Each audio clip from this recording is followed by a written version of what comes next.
வணக்கம் நண்பர்களே! உங்கள் ஆரோக்கியத்தை பாதுகாக்க உதவும் முக்கியமான தகவலுடன் உங்களை நான் மீண்டும் சந்திக்கிறேன். இன்று நம்ம என்ன பார்க்குறோம் அப்படின்னா, விட்டமின் பி6 குறைபாடு ஏற்பட்டா உடல்ல என்னென்ன அறிகுறி தோன்றும், அத பத்தி தான் நம்ம இன்னைக்கு பார்க்க போறோம். சாதாரண சோர்வு முதல் மனநிலை மாற்றம் வரை முக்கிய பிரச்சனைகளுக்கு காரணமா இருக்கிறது இந்த விட்டமின் பி6 டெஃபிஷியன்சி தான். அதனால இந்த வீடியோ முழுமையா பாருங்க. முக்கியமான தகவல்கள தெரிந்து கொள்ளுங்க. ஃபர்ஸ்ட்டு என்னன்னா, விட்டமின் பி6னா என்ன? விட்டமின்ஸ் பி6 வந்து எதுக்கு உதவுது? இந்த விட்டமின் பி6 வந்து உடலுக்கு தேவையான ஒரு முக்கிய அவசியமான ஒரு விட்டமின். இது மூளை செயல்பாடு, சிவப்பு இரத்த அணுக்கள உருவாக்குதலு, நோய் எதிர்ப்பு சக்தி, நரம்பு ஆரோக்கியம் இவற்றுக்கு இது முக்கிய பங்கு வகிக்கிறது. இந்த விட்டமின் குறைந்தா உடலுக்கு பல எச்சரிக்கை அறிகுறிகளை காட்ட ஆரம்பிக்கும். அந்த அறிகுறிய பற்றி நம்ம கீழ ஒவ்வொன்னாட்டு பார்ப்போம். முதல் அறிகுறி அதிக சோர்வு மற்றும் பலவீனம். எப்போதும் உடல் சோர்வா இருக்கிறதோ, சிறிய வேலை செய்தால் கூட களைப்பா இருக்கிறது. அப்படியான விட்டமின் பி6 குறைபாடு காரணமாக இருக்கலாம். இந்த விட்டமின் குறைந்தா உடல்ல ஆக்ஸிஜன் சரியா செல்லாது. அதனால எப்போதும் டயர்டா ஒரு ஃபீலா இருக்கும். 2வது அறிகுறி தோல் பிரச்சனை. முகத்துல வந்து உலர்ந்த தோலு, அரிப்பு, இந்த செதில் போல் தோல் உரிதலு, அப்புறம் வந்து உதடு வெடிப்பு போன்றவை ஏற்பட்டா நம்ம கவனிக்க வேண்டும். சிலருக்கு வாயின் ஓரங்களில வலி மற்றும் சிவப்பு தோன்றலாம். இதெல்லாம் இருந்தா இதுவும் விட்டமின் பி6 டெஃபிஷியன்சிக்கு ஒரு முக்கிய காரணம். 3வது அறிகுறி என்ன பார்க்குறோம்னா, மனநிலை மாற்றம். விட்டமின் பி6 வந்து மூளைக்கு மிகவும் முக்கியமானது. இது குறைந்தா எரிச்சலு, மனசோர்வு, பதட்டம், கவனக்குறைதல் போன்ற பிரச்சனைகள் இருக்கலாம். சில நேரங்கள்ல நமக்கு மனக்குழப்பம் கூட ஏற்படலாம். இப்ப அடுத்து 4வது அறிகுறி. இந்த கை, கால்ல ஊசி குத்துவது போல ஒரு உணர்வு. இந்த கை, கால்ல ஊசி குத்தாத நம்புனஸ்ஸு, சில டிங்லிங் சென்சேஷன் இருந்தா அத அலட்சியமா செயல்படக்கூடாது. இது வந்து நரம்பு பாதிப்பின் ஆரம்ப அறிகுறியா கூட இருக்கலாம்.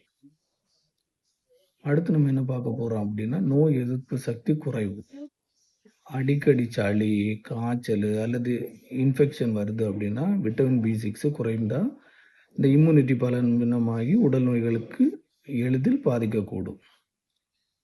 நம்ம என்னெல்லாம் பார்த்தோம், இது என்ன அறிகுறியெல்லாம் பார்க்குறோம் அப்படின்னா, அதிக சோர்வு மற்றும் பலவீனம், தோல் பிரச்சனைகள், மனநிலை மாற்றங்கள், கை கால்கள்ல ஊசி குத்துவது போல உணர்வு, நோய் எதிர்ப்பு சக்தி குறைவு. இதெல்லாம் இருந்தா நம்ம என்ன செய்யணும்னா, டாக்டர கன்சல்ட் பண்ணி அதுக்குள்ள டெஸ்ட் எல்லாம் எடுத்து, அது விட்டமின் டெஃபிஷியன்சி குறைபாடு இருக்கான்னு உள்ளத கண்டுபிடிக்கணும். இந்த குறைபாடு ஏன் வருது அப்படின்னா, முக்கிய காரணம் வந்து சத்து குறைவான உணவு, அதிக மட்டும் மதுபானம் எடுக்கிறது. அதாவது ஆல்கஹால் நிறைய கன்சியூம் பண்ணியிருந்தீங்கனாலும் இந்த பிரச்சனை வரும். குடல் சம்மந்தப்பட்ட நோய்கள். இந்த குடலோட சம்மந்தப்பட்ட நோய்கள் இருந்தாலும் இந்த பிரச்சனை வரும். பின்ன சில மருந்துகள் நம்ம எடுப்போம் தெரியுமா? ரெகுலரா நம்ம மருந்துகள் எடுப்பாங்க சிலவங்க. அதனாலே இந்த பிரச்சனை வர்றதுக்கு வாய்ப்புகள் இருக்கு. பின்ன இந்த கர்ப்ப காலங்கள்ல உள்ள ஊட்டச்சத்து குறைவினாலும் இந்த விட்டமின் பி6 குறைபாடு வர காரணமா இருக்கு. அப்ப என்னெல்லாம் காரணம் இருக்கும்? சத்து குறைவான உணவு, அதிக மதுபானம், உடல் சம்பந்தப்பட்ட நோய்கள், சில மருந்துகள், கர்ப்பகால ஊட்டச்சத்து குறைவு.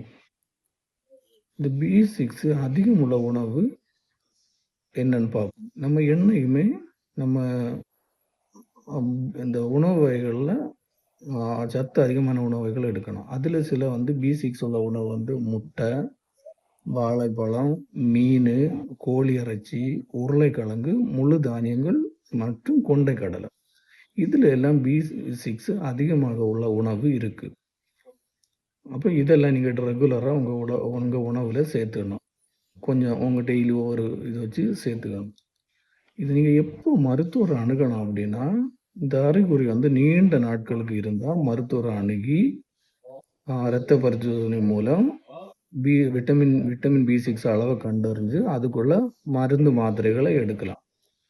அப்ப இது உங்களுக்கு இப்ப புரிஞ்சிருக்கும்னு நினைக்கிறேன். இப்ப என்னெல்லாம் நான் சொன்னேன்னா, இந்த விட்டமின் பி6 என்னன்னா மூளை செயல்பாடு, இரத்த சிவப்பு அணுக்களை உருவாக்குதல், நோய் எதிர்ப்பு சக்தி, நரம்பு ஆரோக்கியம். இதுக்கு வந்து முக்கிய பங்கு வகிக்குது. அப்ப என்னெல்லாம் அறிகுறி சொன்னேன்? அதிக சோர்வு மற்றும் பலவீனம், தோல் பிரச்சனை, மனநிலை மாற்றங்கள், அப்புறம் கை கால்கள்ல ஊசி குத்துவது போல உணர்வு, நோய் எதிர்ப்பு சக்தி குறைவு. இது நம்ம பார்த்தோம். அடுத்து என்ன பார்த்தோம்? இந்த குறைபாடு ஏன் வருது? சத்து குறைவான உணவு, அதிக மதுபானம், ஆல்கஹால் நெறைய ஆல்கஹால் கன்சியூமிங், குடல் சம்மந்தப்பட்ட நோய், சில மருந்துகள், கர்ப்பகால ஊட்டச்சத்து குறைவு. அப்ப இத நம்ம வந்து எப்படி இத நம்ம இந்த விட்டமின் டி டெஃபிஷியன்சி ஏற்படாம இருக்க உணவுகள் சொன்னேன்ல, முட்டை, வாழைப்பழம், மீன், கோழி இறைச்சி, உருளைக்கிழங்கு, முழு தானியங்கள், கொண்டைக்கடலை. இதெல்லாம் சேர்த்துக்கோங்க உணவுல. சேர்த்துட்டு இதுலயும் உங்களுக்கு அந்த நான் சொன்ன எதுவுமே வந்து அந்த அறிகுறியெல்லாம் சொன்னேன் அது இருக்கு அப்படின்னா, உங்க மருத்துவர அணுகி நீங்க அதுக்கு விட்டமின் பி6 அளவு கண்டுபிடிச்சு அதுக்குள்ள மருந்து மாத்திரைகள எடுத்துக்கோங்க. அதாவது இந்த விட்டமின் பி6 வந்து குறைபாட்ட வந்து ஆரம்பத்திலேயே கண்டுபிடித்தோம்னா, எளிதா சரி செய்யலாம். சத்தான உணவு, நல்ல வாழ்க்கை முறை மற்றும் தேவையான மருத்துவ ஆலோசனை மூலம் இந்த பிரச்சனைய நம்ம தவிர்த்துறலாம். இந்த வீடியோ உங்களுக்கு பயனுள்ளதா இருந்தா, லைக்கு பண்ணுங்க. மேலும் ஆரோக்கியமான தகவல்களுக்கு நம்ம சேனல சப்ஸ்கிரைப் பண்ணி வைங்க. நன்றி. மீண்டும் மற்றொரு பயனுள்ள வீடியோல சந்திப்போம்.